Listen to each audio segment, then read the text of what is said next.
बिस्मिल्लाहिर्रहमानिर्रहीम। अस्सलाम वालेकुम नाज़रीन, आज की हमारी स्पेशल रिपोर्ट है करोना वायरस के पाकिस्तान की ऑटो इंडस्ट्री पर असरात के हवाले से। करोना वायरस की वबा ने जहां तकरीबन हर कारोबार और इंडस्ट्री को शदीद नुकसान पहुंचाया है, वहां ऑटो सेक्टर भी इसकी जद में बुरी तरह से आया है। कराची समेत मुल्क भर में कई अफराद अपनी पुरानी गाड़ियां बेच कर नई गाड़ियों पर मुंतकिल होते थे। ताहम करोना वायरस के बायस अब हालात तेज़ी से बदल रहे हैं। लोग अपनी ज़रूरियात ज़िंदगी की अहम तरजीहात पर तवज्जो दे रहे हैं, और चूँकि गाड़ियाँ इनके लिए लग्जरी आइटम के तौर पर आती हैं, तो ऐसे में ये अफराद गाड़ियों की ख़रीदो फ़रोख्त में इस वक्त बिल्कुल भी दिलचस्पी नहीं ले रहे हैं, जिसकी वजह से ये कारोबार ठप होता जा रहा है और मुस्तकबिल के बारे में भी कुछ यकीन से नहीं कहा जा सकता कि आगे क्या होने वाला है। क्योंकि दीगर ममालिक की तरह पाकिस्तान में भी कारोबारी हालात इंतहाई मखदूश हो चुके हैं, और लॉकडाउन ने मज़ीद कारोबारी और नौकरी पेशा अफराद के लिए बहुत सी मुश्किलात खड़ी कर दी हैं, जिसकी वजह से मुल्क भर में तमाम शोरूम्स भी बंद हैं, जिनको कुछ दिन कबल ही SOPs के साथ खोला गया है। पाकिस्तान में करोना वायरस की वजह से कारोबार पर आयद बंदिशों ने गाड़ियां बनाने वाली सनत को भी बुरी तरह से मुतासिर किया है। ऑटो सेक्टर बंद होने की वजह से गुज़िश्ता माह अप्रैल में ना ही कोई गाड़ी तैयार की गई है और ना ही कोई गाड़ी फ़रोख्त की जा सकी है, जो कि पाकिस्तान ही क्या बल्कि दुनिया की तारीख़ में पहली मरतबा हुआ है। पाकिस्तान में मकामी तौर पर 3 बड़ी कंपनियां, जिनमें पाक सुजुकी, इंडस मोटर्स और होंडा अटलस कारें तैयार करती हैं, कोरोना की वजह से इन तीनों कंपनियों को भी अपने प्लांट्स बंद करने पड़े, जिसकी वजह से गाड़ियां तैयार ही नहीं हो सकीं। और दूसरी वजह इनकी खपत में कमी है। जब डिमांड ही नहीं होगी तो ये कंपनियां गाड़ियां तैयार करके सेल भी कहां करेंगी। पाकिस्तान ऑटोमोटिव मैन्युफैक्चर एसोसिएशन पामा के जारी करदा एदाद व शुमार के मुताबिक अप्रैल में मकामी तौर पर कारों की तैयारी और फ़रोख्त सिफर रही। गुज़िश्ता साल अप्रैल में 17,000 से ज़ायद गाड़ियाँ तैयार करके फ़रोख्त की गई थीं। पामा के आदाद व शुमार के मुताबिक मौजूदा माली साल के पहले 10 माह में कारों की फ़रोख्त में 50% से ज़ायद कमी देखने में आई है।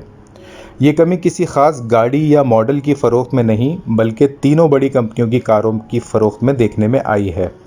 इस तरह गुज़िश्ता माली साल के पहले 10 माह में कंपनियों ने 1,77,000 कारें फ़रोख्त की थीं, जिनकी तादाद रवां माली साल के पहले 10 महीनों में 85,000 तक महदूद रहीं। कोरोना के अलावा भी इसकी एक वजह मुल्क में 13.5% से ज़ायद शरह सूद भी था, जो कि अब कोरोना की वजह से स्टेट बैंक ने जिसको कम करके 9% तक कर दिया है। ज़ायद शरह सूद की वजह से कारों की तलब में कमी भी देखने में आ रही थी। एक अंदाजे के मुताबिक पाकिस्तान में नई गाड़ियों की ख़रीदारी 50 से 60% तक बैंक फाइनेंसिंग और लीजिंग के ज़रिए की जाती है, और अब इस ज़ायद शरह सूद की वजह से बैंकों से कर्ज़ लेकर गाड़ी ख़रीदना महंगी पड़ रही थी, जिसकी वजह से इसकी फ़रोख्त में कमी देखने में आ रही थी। ताहम ये सूरत हाल पाकिस्तान में ही नहीं बल्कि दुनिया भर में इस वक्त ऑटो इंडस्ट्री कोरोना से बुरी तरह मुतासिर हो रही है, और इसकी वजह से इस इंडस्ट्री से वाबस्ता दीगर कारोबार भी मुतासिर हो रहे हैं, जिनमें गाड़ियों के spare parts, covers, car accessories वगैरह भी शामिल हैं।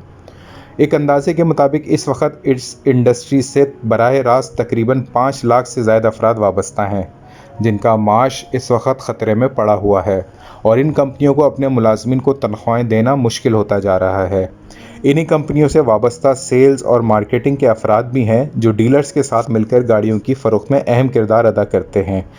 उनको भी लॉकडाउन की वजह से शदीद मुश्किलात दरकार हैं।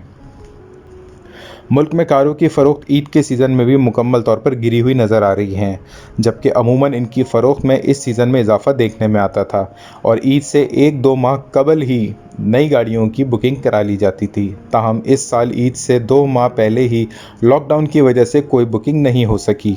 हमारी इस सिलसिले में कई शोरूम्स मालकान से बात हुई, जिन्होंने हमें बताया कि आने वाले वक्त में भी हमें इस सेक्टर में कोई बेहतरी के आसार नहीं दिखाई दे रहे हैं, और इसकी वजह कोरोना वायरस है।